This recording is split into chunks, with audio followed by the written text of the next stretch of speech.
Hi friends, welcome back to my channel.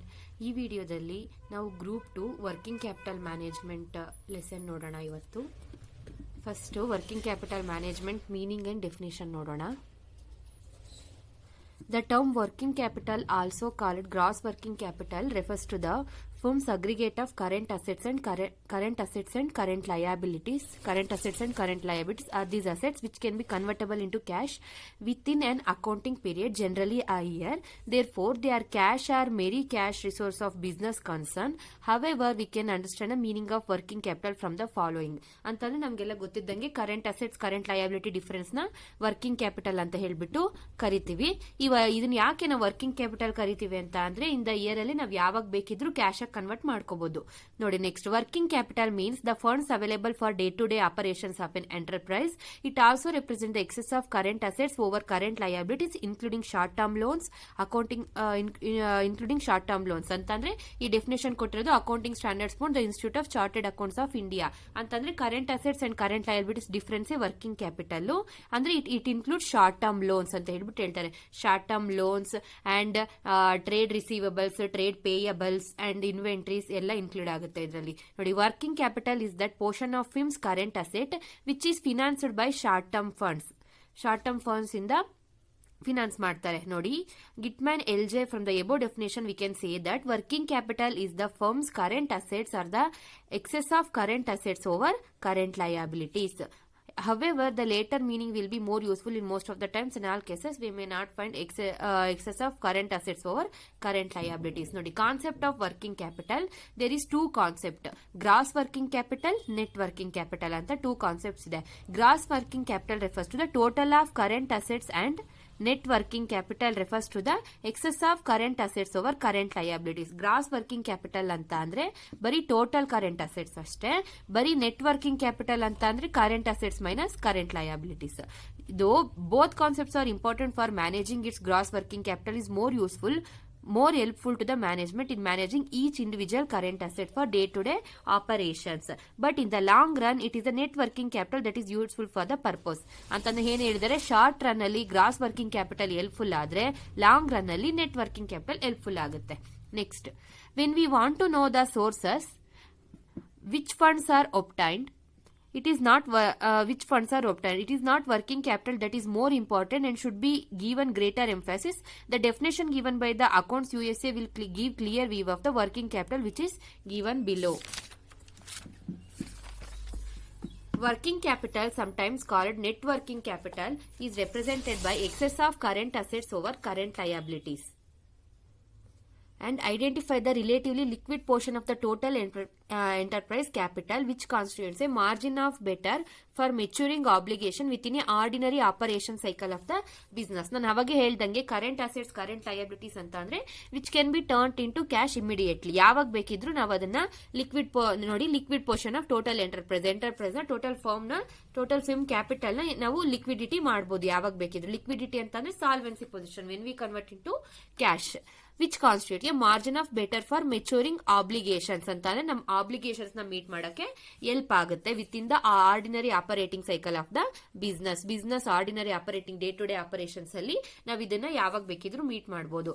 Each concern has its own limitation and constraints within which it has decide whether it should give importance to gross or net working capital ಅಂತ ಅಂದ್ರೆ ಒಂದೊಂದು operation depend on their limitations and advantages ಯಾವ್ದಕ್ಕೆ ಜಾಸ್ತಿ importance ಕೊಡಬೇಕು ಅಂತ ಹೇಳ್ಬಿಟ್ಟು ನೋಡಬಹುದು. First current assets current liabilities, ಇಲ್ಲಿ ಡಿಫರೆನ್ಸ್ ತರ ಅಸೆಟ್ಸ್ ಮತ್ತೆ ಲಯಬಿಲಿಟೀಸ್ ನಮಗೆ ಗೊತ್ತಿದ್ದಂಗೆ ಏನಂತ ಒಂದ್ಸತಿ ನೋಡೋಣ. ಕರೆಂಟ್ ಅಸೆಟ್ಸ್ ಅಂದ್ರೆ it is expected to be realised or intent to be sold or consumed in normal operating cycle of the organisation. Normal operating cycle ಅಲ್ಲಿ ಇದನ್ನ ರಿಯಲೈಸ್ ಮಾಡಬಹುದು, ಕನ್ವರ್ಟ್ ಇಂಟು ಕ್ಯಾಶ್ ಮಾಡಬಹುದು ಅಥವಾ ಸೋಲ್ಡ್ ಮಾಡಬಹುದು. The asset is held primarily for the purpose of trading ಗೋಸ್ಕರ ಅಷ್ಟೇ ಇದನ್ನ held ಮಾಡಿರ್ತಾರೆ ಕರೆಂಟ್ ಅಸೆಟ್ಸ್ ಅಂತಂದ್ರೆ. ಕರೆಂಟ್ ಅಸೆಟ್ಸ್ ಅಂತ ಅಂದ್ರೆ ನಮಗೆ ಗೊತ್ತಿದ್ದಂಗೆ which can be realised within the period of 12 months. Current assets non current assets ಅಂತಂದ್ರೆ ಬಿಹೈಂಡ್ ದ 12 months ಅಲ್ವಾ, ಆ ತರ. It is expected to be realised within 12 months after the reporting period ಆದ್ಮೇಲೆ within 12 months ಅಂತ ಅಂದ್ರೆ this year to next year financial year. It is a non restricted cash or cash equivalent. It is non-restricted to cash and cash equivalent. Generally, current assets of an organization for the purpose of working capital management can be classified into following main heads. Working capital management ಅಂದ್ರೆ current assets ಅಲ್ಲಿ ಏನೇನ್ ಬರುತ್ತೆ, ನಾನು ಹೇಳ್ದಂಗೆ inventory. ಈ inventory ಮತ್ತೆ ಸಬ್ headings ಏನ್ ಬರುತ್ತೆ, raw material, work in process, finished goods. Raw material ಅಂತ ಅಂದ್ರೆ ನಾವು ಕಾಸ್ಟ್ ಶೀಟ್ ಅಲ್ಲಿ ನೋಡಿರ್ತೀವಿ, ರಾ ಮೆಟೀರಿಯಲ್ ಮಾಮೂಲಿ ಡೈರೆಕ್ಟ್ ಮೆಟೀರಿಯಲ್. ಈ ವರ್ಕ್ ಇನ್ ಪ್ರೋಸೆಸ್ ಅಲ್ಲಿ ಏನ್ ಬರುತ್ತೆ ಅಂದ್ರೆ raw material, labour, expenses, over heads ಬರುತ್ತೆ.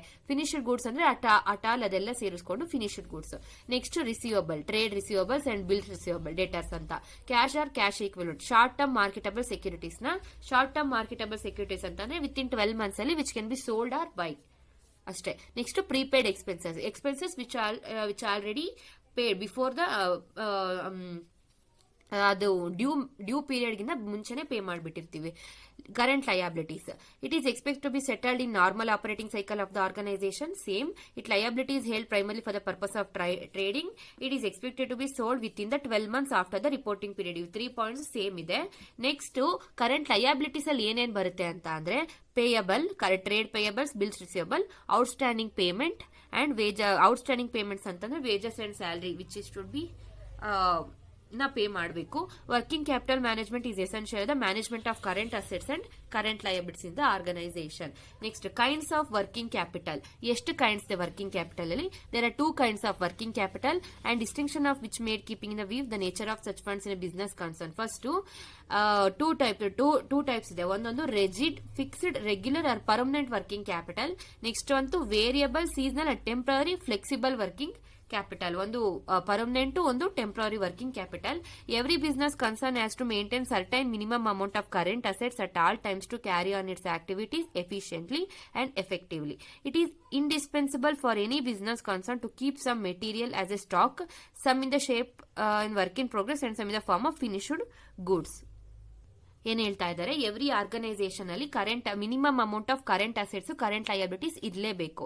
ಇದರಿಂದ ಏನಾಗುತ್ತೆ, ಡೇ ಟು ಡೇ ಆಪರೇಷನ್ಸ್ ಚೆನ್ನಾಗಿ ನಡೆಯುತ್ತೆ ಬಿಸ್ನೆಸ್ ಇಂದು. ಅದೇ ತರ ಇಟ್ ಈಸ್ ಇಂಪಾರ್ಟೆಂಟ್ ಸ್ವಲ್ಪ work in progress, finished goods, material ಇಟ್ಕೊಳ್ಳೋದು ತುಂಬಾ ಇಂಪಾರ್ಟೆಂಟ್ ಅಂತ ಹೇಳಿದ್ದಾರೆ. Next similarly it has a maintain certain amount of cash to meet its day to day requirements. Without such minimum amounts it cannot sustain and carry on its activities. Therefore, some amount of working capital, that is current assets, is permanent in the business without any fluctuations, like fixed assets, and such amount is called fixed assets, and such amount is called working capital. Current assets ಅಲ್ಲಿ ಯಾವುದೇ fluctuations ಆಗಿರಲ್ಲ, permanent ಆಗಿರುತ್ತೆ.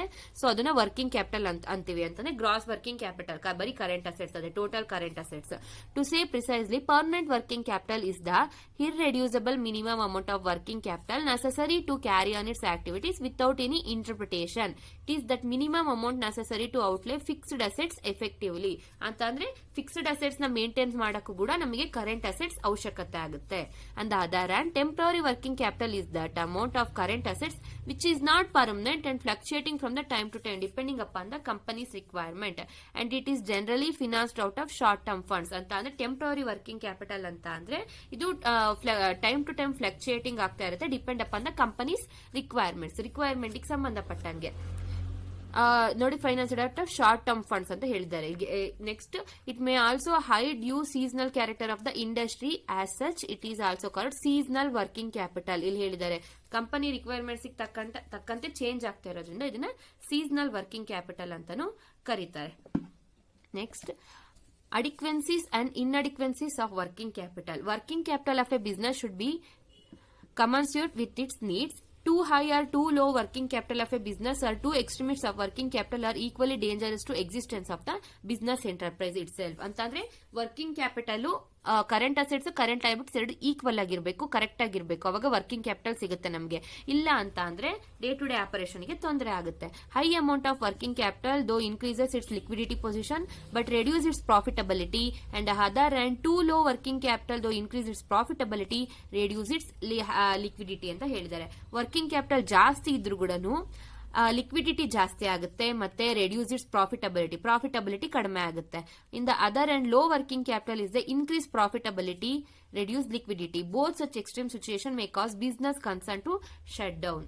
Next, danger of too high working capital. ಏನಾಗುತ್ತೆ ಆ ತರ ಜಾಸ್ತಿ ಇದ್ರೆ, it results in unnecessary accumulation of inventories and give chance to inventory mishandling, wastage, pilferage, theft etcetera and loss increases, ಇದೆಲ್ಲ ಪ್ರಾಬ್ಲಮ್ಸ್ ಆಗುತ್ತೆ.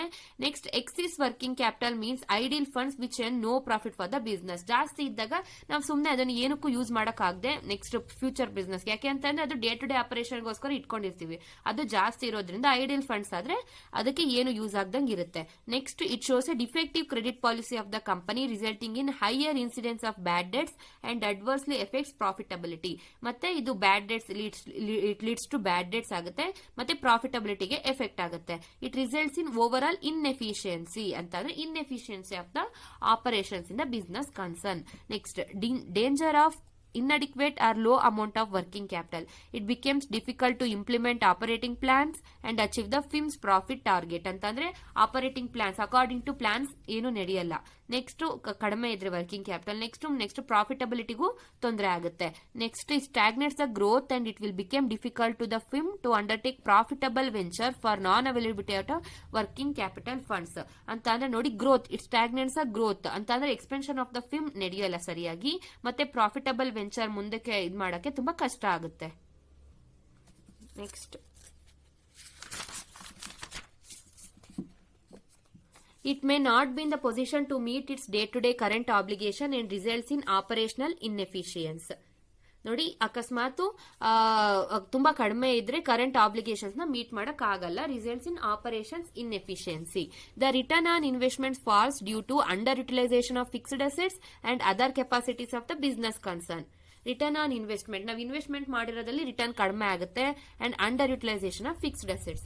Credit facilities in the market will be loss due to faulty working capital. ನಾವು credit facilities ಇಂದ market in cases ಏನಾದ್ರೂ financial institution ಇಂದ ನಮ್ಗೆ ಏನಾದ್ರು credit availability ಬೇಕು ಅಂತ ಅಂದ್ರೆ ವರ್ಕಿಂಗ್ ಕ್ಯಾಪಿಟಲ್ ಚೆನ್ನಾಗಿಲ್ಲ ಅಂತಂದ್ರೆ ನಮ್ದು ಡೇ ಟು ಡೇ ಆಪರೇಷನ್ ಸರಿಯಾಗಿ ನಡೆಯಲ್ಲ, ಅಂದ್ರೆ ನಮ್ಮ ಬಿಸ್ನೆಸ್ ಅವೈಲಬಿಲಿಟಿ ಚೆನ್ನಾಗಿರೋದಿಲ್ಲ, ಅದರಿಂದ ನಮಗೆ ಕ್ರೆಡಿಟ್ ಫೆಸಿಲಿಟೀಸ್ ಸಿಗುತ್ತೆ ಕಡಿಮೆ ಆಗುತ್ತೆ. The reputation and goodwill of the firm will also be impaired considerable. ಅಂತಂದ್ರೆ goodwill of the and reputation ಕೂಡ ಕಡಿಮೆ ಆಗೋಗುತ್ತೆ ನಮ್ಮ ಬಿಸ್ನೆಸ್ ಗೆ. ಡಿಟರ್ಮಿನೆಂಟ್ಸ್ ಆಫ್ ವರ್ಕಿಂಗ್ ಕ್ಯಾಪಿಟಲ್ ನೋಡೋಣ. ಇದರಲ್ಲಿ ನಮಗೆ ಥಿಯರಿ ಕ್ವಶನ್ಸ್ ಬೇಕಿದ್ರು ಕೊಡಬಹುದು. Determinants of working capital last 4 questions ಕೊಡ್ತಾರಲ್ಲ, ಥಿಯರಿ ಕ್ವಶನ್ಸ್ ಅಲ್ಲಿ ನಾವು ಎಕ್ಸ್ಪೆಕ್ಟ್ ಮಾಡಬಹುದು ಈ ತರ questions. Difference on working capital ಮತ್ತೆ ಡಿಟರ್ಮಿನೆಂಟ್ಸ್ ಆಫ್ ವರ್ಕಿಂಗ್ ಕ್ಯಾಪಿಟಲ್ ಈ ತರ. Next nature and size of the business. First point ನೋಡಿ, a company's working capital requirements depends on the activities it's carried on and its sizes too.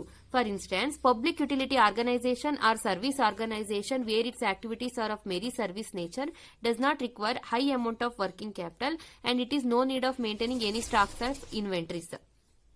ನೋಡಿ, public utility organisation, service organisation ಅಲ್ಲಿ ಜಾಸ್ತಿ working capital ಇಟ್ಟು maintain ಮಾಡೋ ಅವಶ್ಯಕತೆ ಇರೋದಿಲ್ಲ.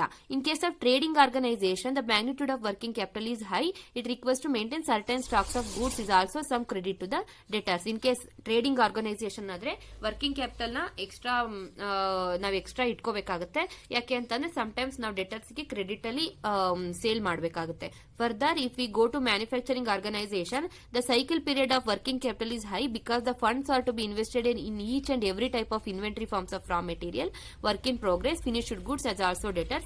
Industrial units to require a large amount of working capital. ನೋಡಿ, manufacturing ಹಿಂಗ್ ಬಂತ ಅಂದ್ರೆ ಪ್ರತಿ ಒಂದು ಸ್ಟೇಜ್ ಅಲ್ಲೂ ರಾ material, work in progress, finished good stage ಅಲ್ಲಿ ನಾವು ವರ್ಕಿಂಗ್ ಕ್ಯಾಪಿಟಲ್ ನ ಮೇಂಟೈನ್ ಮಾಡಬೇಕಾಗುತ್ತೆ. And also for the debtors ಅದೇ ತರ ಇಂಡಸ್ಟ್ರಿಯಲ್ ಯೂನಿಟ್ಸ್ ಅಲ್ಲೂ same large amount of working capital ನ ಮೇಂಟೈನ್ ಮಾಡಬೇಕಾಗುತ್ತೆ. Next production policies. These policies will have A great significance in determining the size of the working capital. Where production policies are designed in such a way that uniform production is carried on throughout the accounting period. Such concern require a uniform and lesser amount of working capital. ಈ production policies ಯಾಕೆ ಮಾಡ್ತೀವಿ ನಾವು ಅಂತ ಅಂದ್ರೆ ಇಡೀ organisation ಅಲ್ಲಿ ಒಂದೇ production ಪಾಲಿಸಿನ follow ಮಾಡಬೇಕಾಗುತ್ತೆ. ಅದರಿಂದ ನಮಗೆ ಜಾಸ್ತಿ ವರ್ಕಿಂಗ್ ಕ್ಯಾಪಿಟಲ್ ಬೇಕಾಗಲ್ಲ. ಎಲ್ಲಾ ಡಿಪಾರ್ಟ್ಮೆಂಟ್ ಅಲ್ಲೂ ಒಂದು ಆರ್ಗನೈಸೇಷನ್ ಪ್ರತಿಯೊಂದು ಡಿಪಾರ್ಟ್ಮೆಂಟ್ ಅಲ್ಲೂ ಒಂದೇ ಪಾಲಿಸಿ ಮೇಂಟೈನ್ ಮಾಡೋದ್ರಿಂದ, ಯೂನಿಫಾರ್ಮ್ ಪಾಲಿಸಿ ಮೇಂಟೈನ್ ಮಾಡೋದ್ರಿಂದ ಲೆಸರ್ ವರ್ಕಿಂಗ್ ಕ್ಯಾಪಿಟಲ್ ನಮಗೆ ಬೇಕಾಗುತ್ತೆ. On the other hand, the concerns with production policies according to the needs of the customer will be peak at sometimes and require high amount of working capital. In seasonal industries to where production policies are led down tightly in the business season requires a high amount of working capital. ಅದೇ ತರ ಅಕಸ್ಮಾತ್ production policies according to needs of the customers ಸಂಬಂಧಪಟ್ಟಂಗೆ ನಾವೇನಾದ್ರೂ production policies ಮಾಡಿದಾಗ, ಯಾಕೆಂತ season type ಅಲ್ಲಿ ಅದು change ಆಗ್ತಾ ಹೋದಾಗ ನಮಗೆ ವರ್ಕಿಂಗ್ ಕ್ಯಾಪಿಟಲ್ ಜಾಸ್ತಿ ಬೇಕಾಗುತ್ತೆ. Next, process of manufacture. If the manufacturing process of a particular industry is longer due to its complex nature, more working capital is required to finance that process, because longer the period of manufacture, the larger the inventory tied up in the process and naturally requires a high amount of working capital. ನೋಡಿ manufacturing ನಮ್ಗೆ ಒಂದು due date ಅಂತ ಇರಬೇಕು, ಪ್ರತಿಯೊಂದಕ್ಕೂ ನಾವು ಇಷ್ಟರಲ್ಲಿ ಮುಗಿಸ್ಬೇಕು ಅಂತ. ನಾವು ಆಸ್ ಲಾಂಗ್ ಎಸ್ ಮಾಡ್ತಾ ಇದ್ರೆ manufacture extra working capital, more working capital required ಆಗುತ್ತೆ ನಮಗೆ. Next, growth and expansion of business. A business concern at status requires a uniform amount of working capital as against the concern which are growing and expanding. It is the tendency of the any business organization to grow further and further till its saturation point. If any such growth may be within the existing units by increased activities. ನೋಡಿ, growth and expansion of the business. ನೋಡಿ, business organization expand ಆಗ್ತಾ ಇದ್ದಂಗೆ ನಮಗೆ working capital ಬೇಕಾಗುತ್ತೆ. ಅದನ್ನ uniform capital against concern, ಅದಕ್ಕೆ ಸಂಬಂಧಪಟ್ಟಂಗೆ ಇಲ್ಲಿ ಕೂಡ ನಾವು ಯೂನಿಫಾರ್ಮ್ ಅಮೌಂಟ್, ಒಂದೇ ಪಾಲಿಸಿ ಅಂತಂದ್ರೆ ಒಂದೇ same amount of working capital ನ ಇನ್ವೆಸ್ಟ್ ಮಾಡ್ತಾ ಹೋಗ್ಬೇಕು. ನೆಕ್ಸ್ಟ್, ಒಂದು ಪಾಯಿಂಟ್ ಬರೋವರೆಗೂ ಸೇಮ್ ಇದನ್ನೇ ಮೇಂಟೈನ್ ಮಾಡಬೇಕು. Such growth may be within the existing units by increased activities ಅಂತ ಅಂದ್ರೆ. Next, similarly the business concern will expand their organisation by establishing new units. In both the cases the need of working capital requirement increases as the organisation increases ಅಂತಂದ್ರೆ depend on organisation. Expansion ಆಗ್ತಾ ನಮಗೆ working capital increase ಆಗ್ತಾ ಜಾಸ್ತಿ ಆಗ್ತಾ ಇರುತ್ತೆ. ನೋಡಿ, existing unit by increased activities, ಪ್ರತಿಯೊಂದರಲ್ಲೂ ಸ್ವಲ್ಪ ಪ್ರಾಸೆಸ್ ಜಾಸ್ತಿ ಆಗ್ತಿದ್ದಂಗೆ depend on that working capital ಕೂಡ ಇನ್ಕ್ರೀಸ್ ಮಾಡಬೇಕಾಗುತ್ತೆ. Next, fluctuations in the trade cycle. Business activity vary according to the general fluctuations in the world. There are 4 stages of trade cycle which affect the activities of any business concern. Accordingly, the requirements of the working capital are bound to change when conditions of boom prevail. Its policy of any prudent management to build or pile up large stock of inventories ಅಂತ ಅಂದ್ರೆ trade cycle ಅಲ್ಲಿ 4 stages ಇದೆ ನಮಗೆ, ಬೂಮು, ಪೀಕು, depression ಆ ತರ ಅಂತಂದ್ರೆ depend on the stages ಅಲ್ಲಿ ನಮಗೆ ಆ ಸ್ಟೇಜ್ ಅಲ್ಲಿ ಯಾವ ತರ ರಿಕ್ವೈರ್ಮೆಂಟ್ ಇದೆ ವರ್ಕಿಂಗ್ ಕ್ಯಾಪಿಟಲ್ ರಿಕ್ವೈರ್ಮೆಂಟ್ ನಾವು ಅಡ್ಜಸ್ಟ್ ಮಾಡ್ಕೋಬೇಕು.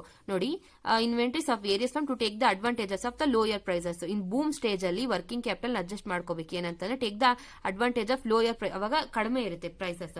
ಅದೇ ತರ such fluctuation causes a business concern to demand the more amount of working capital. The other phase of trade cycle, that is depression, ಕಡಿಮೆ ಇದ್ದಾಗ. Low or absence of business activities cause business concern to demand for more working capital ಅಂತಂದ್ರೆ ಅವಾಗ business activities ಚೆನ್ನಾಗಿ ನಡೀದೇ ಇದ್ದಾಗ working capital requirement high ಆಗುತ್ತೆ. In addition of depression, the product produced are not sold due to fall in the demand, lack of purchasing power of the people. ಅವಾಗ ನೋಡಿ, ಅವಾಗ ನನ್ನ demand ಕಡಿಮೆ ಆದಾಗ ಅಥವಾ purchasing power of the people ಕಡಿಮೆ ಇದ್ದಾಗ ನಮಗೆ ವರ್ಕಿಂಗ್ ಕ್ಯಾಪಿಟಲ್ ರಿಕ್ವೈರ್ಮೆಂಟ್ ಜಾಸ್ತಿ ಆಗುತ್ತೆ. As a result of which entire production obtained was not sold in the market and high inventories are piled up. Therefore, there arises need for heavy amount of working capital. ಇಂಥ situation ಅಲ್ಲಿ ನಮಗೆ heavy working capital ಬೇಕಾಗುತ್ತೆ. Thus, the two extreme stages of trade cycle make the business concern to demand for more working capital. ಯಾವುದು ಅಂತಂದ್ರೆ boom stage ಒಂದು ಮತ್ತೆ depression stage ಒಂದು. In the former case, due to acts and policies of management, and in the later case, due to natural phenomena of trade cycle. First, boom stage ಅಲ್ಲಿ management policies ಇಂದ ನಮಗೆ heavy ಬೇಕಾಗುತ್ತೆ. Next cycle natural phenomena of trade cycle ಇಂದ ನಮಗೆ high working capital ಬೇಕಾಗುತ್ತೆ. Next, terms and conditions of purchases and sales. A business concern allows more credit to its customers and by its suppliers for cash requires more amount of working capital. On the other hand, business concern which do not follow more credit period to its customers and seek better credit facilities for their suppliers naturally require less amount of working capital. ಏನ್ ಹೇಳ್ತಿದ್ದಾರೆ ಅಂತಂದ್ರೆ, purchases ಅಂತಾರೆ ಡೆಟರ್ಗೆ ಕ್ರೆಡಿಟರ್ಗೆ ಸ್ವಲ್ಪ terms and conditions ಇರಬೇಕು. When its comes to debtors by the customers ಇದ್ದಾಗ ನೋಡಿ, by it supply for cash require more amount of working capital. ನಾವು ಜಾಸ್ತಿ ಸಾಲ ಕೊಡಬೇಕಾದ್ರೆ amount of working capital more ಆಗುತ್ತೆ. ಅದೇ ತರ on the other hand business concern which do not allow more credit period to its customers. ಕೆಲವೊಂದ್ಸರಿ ನಮಗೆ creditors ನಮಗೆ ಜಾಸ್ತಿ ಕ್ರೆಡಿಟ್ ಪೀರಿಯಡ್ ಕೊಡದೇ ಇದ್ದಾಗ ಅಂತ ಟೈಮಲ್ಲಿ ಕೂಡ ನಮಗೆ ಕ್ರೆಡಿಟ್ ಫೆಸಿಲಿಟೀಸ್ ಅವೈಲ್ ಮಾಡ್ಕೊಂಡಾಗ ಬೇಗ ನಾವು ನಮ್ಮ ಹತ್ರ ಬೇಗ ಸಾಲ ತೀರಿಸ್ಬಿಟ್ಟಾಗ ನಮ್ಗೆ ಅವಾಗ ಜಾಸ್ತಿ ವರ್ಕಿಂಗ್ ಕ್ಯಾಪಿಟಲ್ ಹೆವಿ ಆಗಲ್ಲ. ಯಾಕೆಂದ್ರೆ ನಮ್ಮ ಲಯಬಿಲಿಟಿ ಕಡಿಮೆ ಆಗುತ್ತೆ business. Next dividend policy. A consistent dividend policy may affect the size of working capital. When some amount of working capital is financed out of the internal generation of funds, such effect will be there. The relationship between the dividend policy and working capital is well as established, and very few companies declare dividend without giving due consideration to its effects on cash and their needs for cash. If the dividend to be declared in cash, such outflow reduces working capital. Therefore, most of the business concern declare dividend nowadays in the form of bonus shares, as such retain their cash. The shortage of working capital acts as a powerful reason for reducing or skipping cash dividend. ನೋಡಿ, dividend policy ಕೂಡ sometimes working capital ಅಂತಂದ್ರೆ working capital ಕಡಿಮೆ ಆಗೋದು problem ಆಗುತ್ತೆ. ನೋಡಿ ಏನಂತ ಅಂದ್ರೆ ಕೆಲವೊಂದ್ಸರಿ working capital ನ ನಾವು ಇಂಟರ್ನಲ್ ಜನರೇಷನ್ ಆಫ್ ಫಂಡ್ಸ್, ನಮ್ಮ ಹತ್ರ ಇರೋ ಫಂಡ್ಸ್ ಇಂದಾನೆ ಮೀಟ್ ಮಾಡ್ಬೇಕಾಗುತ್ತೆ. ಕೆಲವು ಕಂಪನೀಸ್ ಏನ್ ಮಾಡುತ್ತೆ, ಈ ವರ್ಕಿಂಗ್ ಕ್ಯಾಪಿಟಲ್ ಡಿವಿಡೆಂಡ್ ಪಾಲಿಸಿಗೆ ಯಾವ ತರ ಆಗುತ್ತೆ ಅಂದ್ರೆ, ನೋಡಿ ಕೆಲವು ಕಂಪನೀಸ್ ಏನ್ ಮಾಡುತ್ತೆ, ಡೈರೆಕ್ಟ್ ಆಗಿ ನಮಗೆ ಡಿವಿಡೆಂಡ್ ಡಿಕ್ಲೇರ್ ಮಾಡುತ್ತೆ ವಿತೌಟ್ ರಿಕ್ವೈರ್ಮೆಂಟ್, ಅದಕ್ಕೆ ಕ್ಯಾಶ್ ಆರ್ಗನೈಸೇಷನ್ಗೆ ಕ್ಯಾಶ್ ರಿಕ್ವೈರ್ಮೆಂಟ್ ನೋಡ್ಕೊಳ್ದಲೆ ಡಿವಿಡೆಂಡ್ ಡಿಕ್ಲೇರ್ ಮಾಡುತ್ತೆ. ಅದೇ ಕೆಲವು ಕಂಪನೀಸ್ ಏನ್ ಮಾಡುತ್ತೆ ಅಂದ್ರೆ ಬೋನಸ್ ಶೇರ್ಸ್ ಕೊಡುತ್ತೆ. ಬೋನಸ್ ಶೇರ್ಸ್ ಕೊಡೋದ್ರಿಂದ ಏನಾಗುತ್ತೆ, ಎಕ್ಸ್ಟ್ರಾ ಶೇರ್ಸ್ ಕ್ಯಾಶ್ ಅವ್ರ ಹತ್ರದಿಂದ ಹೋಗಲ್ಲ, ಶೇರ್ಸ್ ಜಾಸ್ತಿ ಮಾಡಿದಾಗ ಕ್ಯಾಪಿಟಲ್ ಜಾಸ್ತಿ ಆಗುತ್ತೆ ಅದರಿಂದ ಡಿವಿಡೆಂಡ್ ಕಡಿಮೆ ಆಗುತ್ತೆ ಅಂತಂದ್ರೆ ಅವ್ರ ಕಡೆಯಿಂದ ಕ್ಯಾಶ್ ಹೋಗಲ್ಲ. ಸೊ ಇದು ಇನ್ನೊಂದು ಶಾರ್ಟೇಜ್ ಆಫ್ ವರ್ಕಿಂಗ್ ಕ್ಯಾಪಿಟಲ್ ಆಗೋದ್ರಿಂದ powerful reason for reducing and skipping cash dividend. ಈ ತರ ವರ್ಕಿಂಗ್ ಕ್ಯಾಪಿಟಲ್ ಶಾರ್ಟೇಜ್ ಏನನ್ನ ಆದ್ರೆ ಬೋನಸ್ ಶೇರ್ ಇಶ್ಯೂ ಮಾಡೋದ್ರ ಮುಖಾಂತರ ಅವರು ಕ್ಯಾಶ್ ಕೊಡೋದಿಲ್ಲ, ಮತ್ತೆ ಯಾರಿಗೆ, ಶೇರ್ ಹೋಲ್ಡರ್ಸ್ಗೆ. Next, price level changes. The changes in price make the functions of a finance manager difficult. The anticipation of a future price level changes are necessary to avoid their effects on working capital of the firm. ನೋಡಿ, price level changes, ಅಕಸ್ಮಾತ್ ನೋಡಿ prices fluctuations ಆಗೋದ್ರ ಮುಖಾಂತರನು ನಮಗೆ working capital fluctuation ಆಗುತ್ತೆ. ನೋಡಿ, future price level changes necessary to avoid their effects on working capital of the firm. ಅಂತಂದ್ರೆ ನಾವು ಮುಂದೆ ಯಾವ ತರ ಚೇಂಜಸ್ ಆಗ್ಬಹುದು ಪ್ರೈಸಸ್ ಅಲ್ಲಿ ಅಂತ ನೋಡ್ಕೊಳ್ಳೋದ್ರ ಮುಖಾಂತರ ನಾವು ವರ್ಕಿಂಗ್ ಕ್ಯಾಪಿಟಲ್ ನ ಅಡ್ಜಸ್ಟ್ ಮಾಡ್ಕೋಬಹುದು. ಇವಾಗ generally rising price level will require a company to demand for more amount of working capital. ಅದೇ ತರ because the same level of current asset require a higher amount of working capital due to increased prices ಜಾಸ್ತಿ ಆಗೋದ್ರಿಂದ current asset, same level of current assets prices ಜಾಸ್ತಿ ಆಗೋದ್ರಿಂದ high amount of working capital requirement ಜಾಸ್ತಿ ಆಗುತ್ತೆ. Next, operating efficiency. The operating efficiency of a firm relate to its optimum utilisation of a resources available whether in any form of factor of production. ನೋಡಿ, operating efficiency ಅಂತ ಅಂದ್ರೆ optimum utilisation ಅಂತ ಅಂದ್ರೆ ಇರೋದನ್ನೇ optimum efficient ಆಗಿ utilise ಮಾಡೋದು resources ನ. ಇದು ಯಾವ ರಿಸೋರ್ಸಸ್ ಆದ್ರೂ ಆಗ್ಬೋದು, in the form of factor of production, capital ಆಗ್ಬೋದು, labour, material, machines, etc. If a company is able to effectively operate its cost, its operating cycle is accelerated and require relatively less amount of working capital. ನಮ್ಮ ಹತ್ರ ಇರೋ resource ನ efficient ಆಗಿ effective ಆಗಿ utilise ಮಾಡೋದ್ರ ಮುಖಾಂತರ working capital requirement ಕಡಿಮೆ ಆಗುತ್ತೆ. On the other hand, if a firm is not able to utilize its resources properly, will have slow operating cycle and naturally higher amount of working capital ಜಾಸ್ತಿ ಆಗುತ್ತೆ. ಅದೇ ತರ ನಮ್ಮ ಹತ್ರ ಇರೋ ರಿಸೋರ್ಸ್ ನ ಕರೆಕ್ಟ್ ಆಗಿ ಮಾಡ್ಲಿಲ್ಲ ಅಂತ ಅಂದ್ರೆ ನೋಡಿ ಆಪರೇಟಿಂಗ್ ಸೈಕಲ್ ಜಾಸ್ತಿ ಆಗುತ್ತೆ. ಇವಾಗ ನಾವು ನೋಡಬಹುದು ಫ್ಯಾಕ್ಟ್ರೀಸ್ ಅಲ್ಲಿ, ಗಾರ್ಮೆಂಟ್ಸ್ ಅಲ್ಲಿ ಎಂಪ್ಲಾಯೀಸ್ ಹತ್ರ ನಾವು ಸರಿಯಾಗಿ ವರ್ಕ್ ಮಾಡಿಸೋದ್ರ ಮುಖಾಂತರ ಅವರಿಗೆ ನಾವು ಎಕ್ಸ್ಟ್ರಾ ಡ್ಯೂಟಿ ಕೊಡೋ ಅವಶ್ಯಕತೆ ಇರೋದಿಲ್ಲ. ಅಕಸ್ಮಾತ್ ಅವ್ರು ಏನಾದ್ರು ಅಲ್ಲಿ when it leads to lazy people ನಾವು ಅವಾಗ ಎಕ್ಸ್ಟ್ರಾ ವರ್ಕ್ ಕೊಡಬೇಕಾಗುತ್ತೆ. ಸೊ ಅವಾಗ ಸ್ಲೋ ಆಪರೇಟಿಂಗ್ ಸೈಕಲ್ ಆಗುತ್ತೆ, higher requirement of working capital ಜಾಸ್ತಿ ಆಗುತ್ತೆ. Next, percentage of profits and appropriation out of profits. The capacity of the firms will not be same in generating their profit. It is natural that some firms enjoy a dominant and monopoly position due to the quality of its products, reputations, goodwill, etc. For example, Colgate toothpaste and Bata chappals. ನೋಡಿ, Colgate toothpaste, Bata chappals ಇದು ಮೊದಲಿಂದನೂ ಒಂದು ಒಳ್ಳೆ good will maintain ಮಾಡ್ಕೊಂಡ್ ಬಂದಿದೆ, ಒಂದು ಒಳ್ಳೆ name maintain ಮಾಡ್ಕೊಂಡ್ ಬಂದಿದೆ. ಸೊ ಇವಾಗ್ಲೂ ಕೂಡ ಅದೇ ಮೇಂಟೈನ್ ಮಾಡ್ತಿದೆ. ನೋಡಿ, monopoly of the business due to the quality of its product. ಆ ಪ್ರಾಡಕ್ಟ್ಸ್, ರೆಪ್ಯುಟೇಷನ್, ಗುಡ್ ವಿಲ್ ಇಂದ ಈ ಎಕ್ಸಾಂಪಲ್ ಕೋಲ್ಗೇಟು, ಬಾಟಾ ಆಗ್ಲಿ ಮೊದಲಿಂದ ಒಂದು ಗುಡ್ ವಿಲ್ ಮೇಂಟೈನ್ ಮಾಡ್ಕೊಂಡು ಬಂದಿರೋದ್ರಿಂದ ಅದಕ್ಕೆ ಇವಾಗೂ ಕೂಡ ಲಿಮಿಟೆಡ್ ಟು ಪ್ರಾಫಿಟ್ಸ್ ಆಗ್ಲಿ ಏನಾದ್ರೂ ಆಗ್ಲಿ ಅಪ್ರಾಪ್ರಿಯೇಟ್ ಆಗಿ ಇರುತ್ತೆ. Next, some companies will not have such position due to poor quality and other inherent assets. ಕೆಲವೊಂದು ಪ್ರಾಡಕ್ಟ್ಸ್ ಏನಾಗುತ್ತೆ ಅಂದ್ರೆ ಮೊದಲಿಂದ ಸೇಮ್ ಕ್ವಾಲಿಟಿ ಮೇಂಟೈನ್ ಮಾಡ್ಕೊಂಡ್ ಬರುತ್ತೆ. ವಿಚ್ ಈಸ್ ಅಂತಂದ್ರೆ ಅವ್ರ ಕಸ್ಟಮರ್ಸ್ಗೆ ಅವಶ್ಯಕತೆ ಆಗಂಗೆ. ಸಮ್ ಪ್ರಾಡಕ್ಟ್ಸ್ ಏನ್ ಮಾಡ್ತಾರೆ, ಫಸ್ಟ್ ಒಳ್ಳೆ ಕ್ವಾಲಿಟಿ ಕೊಟ್ಟು ಅದಾದ್ಮೇಲೆ ಹೋಗ್ತಾ ಹೋಗ್ತಾ ಕಡಿಮೆ ಕ್ವಾಲಿಟಿ ಮಾಡೋದ್ರಿಂದ ಅದರ ರೆಪ್ಯುಟೇಷನ್ ಗುಡ್ ವಿಲ್ ಮಾರ್ಕೆಟ್ ಅಲ್ಲಿ ಹಾಳಾಗ್ಬಿಡುತ್ತೆ. Next, the company policy of retaining or distribution of profit will also affect the working capital. More appropriation out of profit than distribution of profit necessary reduces the requirement of working capital ಅಂತ ಹೇಳಿದೆ ನೋಡಿ. Company policy of retaining distribution of profit will also effect working capital ಅಂತಂದ್ರೆ ಯಾವ ತರ profit maintain ಮಾಡುತ್ತೆ, ಯಾವ ತರ appropriation distribution of profit ಮಾಡುತ್ತೆ, ಅದು ವರ್ಕಿಂಗ್ ಕ್ಯಾಪಿಟಲ್ ಇದಾಗುತ್ತೆ. ಒಂದೊಂದ್ಸತಿ appropriation of profit then distribution of profit ಕಡಿಮೆ ಆದಾಗ ವರ್ಕಿಂಗ್ ಕ್ಯಾಪಿಟಲ್ ರಿಕ್ವೈರ್ಮೆಂಟ್ ಕೂಡ ರೆಡ್ಯೂಸ್ ಆಗುತ್ತೆ. Next, other factor. Apart from the above general consideration, there may be some factor responsible for determination of working capital. First, general coordination and control of the activities in the organization. ಅಂತ ಅಂದ್ರೆ ಏನೇ activities takes place ಆದ್ರೂ organisation ಅಲ್ಲಿ ಅದರಲ್ಲಿ coordination ಇರಬೇಕು, ಅಂತ ಅಂದ್ರೆ control ಇರಬೇಕು ಆಕ್ಟಿವಿಟೀಸ್ ಕಾಸ್ಟ್ ಅಲ್ಲಿ, ಎಕ್ಸ್ಪೆನ್ಸ್ ಅಲ್ಲಿ. Next, absence of specialisation of a products and their advantages. ಏನಂತ ಅಂದ್ರೆ ಇವಾಗ ನಾವು ಯಾವ ತರ ಪ್ರಾಡಕ್ಟ್ಸ್ ಮಾಡ್ತಾ ಇದೀವೋ ಅದನ್ನೇ ಮೇಂಟೈನ್ ಮಾಡಿದಾಗ ಸ್ವಲ್ಪ ವರ್ಕಿಂಗ್ ಕ್ಯಾಪಿಟಲ್ ರಿಕ್ವೈರ್ಮೆಂಟ್ ಕಡಿಮೆ ಆಗುತ್ತೆ. Next, market facilities. Next, market ಅಲ್ಲಿ ಏನೇ ಮಾರ್ಕೆಟ್ ಫೆಸಿಲಿಟೀಸ್ ಅಂತಂದ್ರೆ anything facilities available in the market. Next, means of transports or communication system. Next, sector in with the firm work, that is private or public sector, ಇದು ಕೂಡ matters ಆಗುತ್ತೆ ಕೆಲವು ಸತಿ. Government policies as regard to imports and exports. ಯಾವಾಗಲೂ ನಾವು imports and ಎಕ್ಸ್ಪೋರ್ಟ್ಗೆ ಯಾವ್ದಾದ್ರು ಏನಾದ್ರು ಹೊಸ ಪಾಲಿಸೀಸ್, ಎಕ್ಸಾಂಪಲ್ ಕಸ್ಟಮ್ಸ್ ಆಗಲಿ ಟ್ಯಾಕ್ಸ್ ಆಗಲಿ ಮೇಂಟೈನ್ ಮಾಡೋದ್ರಲ್ಲೂ ವರ್ಕಿಂಗ್ ಕ್ಯಾಪಿಟಲ್ ಮ್ಯಾಟರ್ಸ್ ಆಗುತ್ತೆ. Next, tax consideration. Next, availability of a labours and its organisation. ಇನ್ನೊಂದು ಏನಂತ ಅಂದ್ರೆ ನಾವು ಎಂಪ್ಲಾಯ್ಮೆಂಟ್ ಅಂದ್ರೆ ಎಂಪ್ಲಾಯ್ನ ಎಫಿಷಿಯಂಟ್ ಆಗಿ ಇಟ್ಕೋಬೇಕು, ಅವ್ರನ್ನ ಖುಷಿಯಾಗಿ ಇಟ್ಕೋಬೇಕು.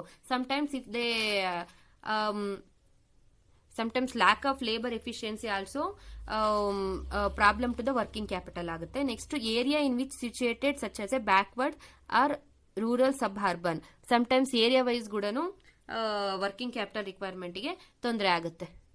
Next concept, financing of working capital. ಈ ಫಿನಾನ್ಸಿಂಗ್ ಆಫ್ ವರ್ಕಿಂಗ್ ಕ್ಯಾಪಿಟಲ್ ಏನಿಲ್ಲ, ನೀವು ವರ್ಕಿಂಗ್ ಕ್ಯಾಪಿಟಲ್ ನ ಯಾವ ತರ ರೈಸ್ ಮಾಡ್ತೀರಾ, ಯಾವ ಸೋರ್ಸ್ ಇಂದ ರೈಸ್ ಮಾಡ್ತೀರಾ ಅನ್ನೋದು ಮಾತ್ರ ಇದೆ. ನಾನು ಸುಮ್ಮನೆ ಹೇಳ್ತೀನಿ ನೋಡಿ, ಇದನ್ನ ನೀವೇ ಒಂದ್ಸತಿ ಓದ್ಕೊಂಡ್ರೆ ನಿಮಗೆ ಅರ್ಥ ಆಗುತ್ತೆ ನೋಡಿ. ಯಾವ ಫಾರ್ಮ್ಸ್ ಇಂದ ಅಂದ್ರೆ ಟ್ರೇಡ್ ಕ್ರೆಡಿಟ್ ಮತ್ತೆ ಕ್ಯಾಶ್ ಕ್ರೆಡಿಟ್, ಲೋನ್ಸ್ ಇಂದ ಪರ್ಚೇಸ್, ಲೆಟರ್ ಆಫ್ ಕ್ರೆಡಿಟ್, ಆ ತರ ಮುಖಾಂತರ ನಾವು ವರ್ಕಿಂಗ್ ಕ್ಯಾಪಿಟಲ್ ನ ರೈಸ್ ಮಾಡ್ತೀವಿ. Next, public deposits, loans, debentures, commercial paper ಮತ್ತೆ ಫ್ಯಾಕ್ಟೋರಿಂಗ್. ನಾವು ಅಸೆಟ್ ನ ಫ್ಯಾಕ್ಟೋರಿಂಗ್ ಕೊಡೋದ್ರ ಮುಖಾಂತರ ನಾವು ವರ್ಕಿಂಗ್ ಕ್ಯಾಪಿಟಲ್ ನ ರೈಸ್ ಮಾಡ್ತೀವಿ. ತಿರ್ಗಾ ಆಮೇಲೆ ಈ ತರ ಸಮ್ ಡಿಫರೆಂಟ್ ಟೈಪ್ಸ್ ಅಲ್ಲಿ ನಾವು ವರ್ಕಿಂಗ್ ಕ್ಯಾಪಿಟಲ್ ನ ರೈಸ್ ಮಾಡ್ತೀವಿ. When it comes to Tandon committee report, ಈ ರಿಪೋರ್ಟ್ ಬಂದಾಗ ಏನ್ ಹೇಳುತ್ತೆ ನೋಡೋಣ. The recommendation of the Dehejia committee regarding plugging the loopholes in the existing credit system and change in the lending policy of the bank remained unimplemented. ನೋಡಿ ಏನ್ ಹೇಳಿದ್ದಾರೆ, ಇವಾಗ credit system ಅಲ್ಲಿ ಮತ್ತೆ lending policy of the bank ಅಲ್ಲಿ ಇರೋದನ್ನ loop holes ನ ಯಾರು ಕಂಡಿಡ್ದಿಲ್ಲ ಅಂತಂದ್ರೆ ಯಾರು ಅದನ್ನ ಇಂಪ್ಲಿಮೆಂಟ್ ಮಾಡಿಲ್ಲ, ಅನ್ಇಂಪ್ಲಿಮೆಂಟೆಡ್. ಆದ್ರಿಂದ over sold credit and large part of it remained unutilised. Over sold credit ಇದರಿಂದ ಎಷ್ಟೊಂದು ಅನ್ಇಂಪ್ಲಿಮೆಂಟೆಡ್ ಆಗಿದೆ. There was no exchange of information between the banks and customer. ಇದ್ರ ಬಗ್ಗೆ ಎಷ್ಟೊಂದು ಜನ ಬ್ಯಾಂಕ್ಸ್ ಗೊತ್ತಿಲ್ಲದೆ ಇರೋದ್ರಿಂದ a committee was there for appointed by the Reserve Bank in July 1974 under the chairmanship of the Shri P.L. Tandon, then chairman of the Punjab National Bank. ನೋಡಿ ಅದರದ್ದು features ಹೇಳಿದರೆ, fixation of norms. The important feature of the Tandon committee recommendation relate to the fixation of norms for bank lending industry. ನೋಡಿ ಇಂಡಸ್ಟ್ರಿಗೆ ಇದು ಕೊಡೋದ್ರಿಂದ 2 categories ಅಲ್ಲಿ ಮಾಡಿದ್ದಾರೆ. First, inventory and receivables norms covering 15 major industries for raw material, stock in process, finished goods and receivables and bill discounted. ಅಂತಂದ್ರೆ manufacturing industry ಕೊಡೋ ಕ್ರೆಡಿಟ್ಗೆ ಬೇರೆ norms ಇಟ್ಟಿದ್ದಾರೆ, ಬೇರೆ ಸಪರೇಟ್ ಇಂಡಸ್ಟ್ರಿ ಕೊಡೋದಕ್ಕೆ ಬೇರೆ ನಾರ್ಮ್ಸ್ ಇಟ್ಟಿದ್ದಾರೆ. ನೋಡಿ, inventory and receivable norms covering 15 major industries. ಯಾವ್ದು ಅಂತ ಯಾವ್ದಕ್ಕೆ ಸಂಬಂಧಪಟ್ಟಂಗೆ ಅಂದ್ರೆ ರಾ ಮೆಟೀರಿಯಲ್ಗೆ, work in progress, finished goods, receivable and bill discounted. Next, lending norms of which there are 3 alternative. The method under which the borrower will have to contribute a minimum of 25% of working capital gap from long-term funds, that is owned funds and terms borrowing. This will give a ratio of 1.17:1. Next method ಏನಂದ್ರೆ second method, under which the borrower has to provide a minimum of 25% of the total current assets, that will give a current ratio of a 1.33:1 borrower ಏನ್ ಮಾಡಿದ್ರೆ ಸಾಲ ತಗೊಂಡು ಏನ್ ಮಾಡಬೇಕು, minimum 25% of total current assets ನ maintain ಮಾಡಬೇಕು. Current ratio ಅಂತ ಅಂದ್ರೆ ಇಷ್ಟು 1.33:1 ರೇಷಿಯೋ ಮೇಂಟೈನ್ ಮಾಡಬೇಕು. ಇಲ್ಲಿ 1.17:1 ರೇಷಿಯೋ ಮೇಂಟೈನ್ ಮಾಡಬೇಕು. ಥರ್ಡ್ ಮೆಥಡ್ ಅಲ್ಲಿ ಏನ್ ಹೇಳಿದ್ದಾರೆ, under with the borrower contribution from long term funds will be the extent to the entire core current assets and minimum 25% of balance of the current assets. The above three methods of Tandon committee norms may be explained by the following example. Next example ನೋಡೋಣ. ನೋಡಿ ಇಲ್ಲಿ current assets 20,000 ಇದೆ. Current liabilities other then borrowings ಬಿಟ್ಟು ಬರೀ liabilities ಅಂತಂದ್ರೆ short term borrowings ಅದು ಯಾವ್ದು ಇಲ್ಲದೆ. ನೆಕ್ಸ್ಟ್ ಕೋರ್ ಕರೆಂಟ್ ಅಸೆಟ್ಸ್ 2,000 ಇದೆ. ಫಸ್ಟ್ ಮೆಥಡ್ ಅಲ್ಲಿ ಏನ್ ಹೇಳಿದ್ದಾರೆ, 0.7 ಮಿನಿಮಮ್ 25% ಅಂತ ಹೇಳಿದ್ವಿ ನೋಡಿ. ಅಲ್ಲಿ ನಾವು minimum 25% of working capital gap from long term funds ಇಂದ 25% of working capital gap maintain ಮಾಡಬೇಕು. ಅದರಿಂದ ಇಲ್ಲಿ 75% ಕನ್ಸಿಡರ್ ಮಾಡಿದ್ದಾರೆ. ಕರೆಂಟ್ ಅಸೆಟ್ಸ್ ಅಲ್ಲಿ 20,000 ಇದೆ, ಕರೆಂಟ್ ಲೈಬಿಲಿಟಿ 50,000 ಇದೆ. 75% ಅಂದ್ರೆ 25% ಲಾಂಗ್ ಟರ್ಮ್ ಫಂಡ್ಸ್ ಇಂದ ನೋಡಿ. 25% ಆಫ್ ವರ್ಕಿಂಗ್ ಕ್ಯಾಪಿಟಲ್ ರಿಕ್ವೈರ್ಮೆಂಟ್ ನ ಲಾಂಗ್ ಟರ್ಮ್ ಫಂಡ್ಸ್ ಇಂದ ಮೀಟ್ ಮಾಡಬೇಕು. ಇನ್ನು ಮಿಗಿಲಿರೋ 75% ವರ್ಕಿಂಗ್ ಕ್ಯಾಪಿಟಲ್ ಬ್ಯಾಂಕ್ ಬಾರೋಯಿಂಗ್ಸ್ ಇಂದ ಮೀಟ್ ಮಾಡಬಹುದು ಅಂತ ಹೇಳಿದ್ದಾರೆ. ಅದು ಯಾವ್ದಿಗೆ, ಫಸ್ಟ್ 15 ಇಂಡಸ್ಟ್ರಿಗೆ ಫಸ್ಟ್ ಮೆಥಡ್ ಅಲ್ಲಿ. ಸರಿ, ಅಲ್ಲ ಅದಕ್ಕಲ್ಲ ಫಸ್ಟ್ ಮೆಥಡ್ ಅಲ್ಲಿ. ನೆಕ್ಸ್ಟ್ ಸೆಕೆಂಡ್ ಮೆಥಡ್ ಅಲ್ಲೂ ಸೇಮ್ ಹೇಳಿದ್ದಾರೆ. ಏನ್ ಹೇಳಿದ್ದಾರೆ ಅಲ್ಲಿ ಸೆಕೆಂಡ್ ಮೆಥಡ್ ಅಲ್ಲಿ, next minimum 25% of total current assets ಇಂದಾನೆ ಮೀಟ್ ಮಾಡ್ಬೇಕಂತ ಹೇಳಿದ್ದಾರೆ ನೋಡಿ. ಹಂಗಾಗಿ 75% ಕರೆಂಟ್ ಅಸೆಟ್ಸ್ 20,000 ಅಲ್ಲಿ 75% ಮೈನಸ್ 5,000 ಮಾಡಿದ್ರೆ 10,000 ಈ ತರ ಬರುತ್ತೆ. Next 75 minimum 25% of current asset total current assets ಇಂದ. ಅದಕ್ಕಾಗಿ next 75% current assets. Next third method ಅಲ್ಲಿ ಏನ್ ಹೇಳಿದ್ದಾರೆ ಅಂತ ಅಂದ್ರೆ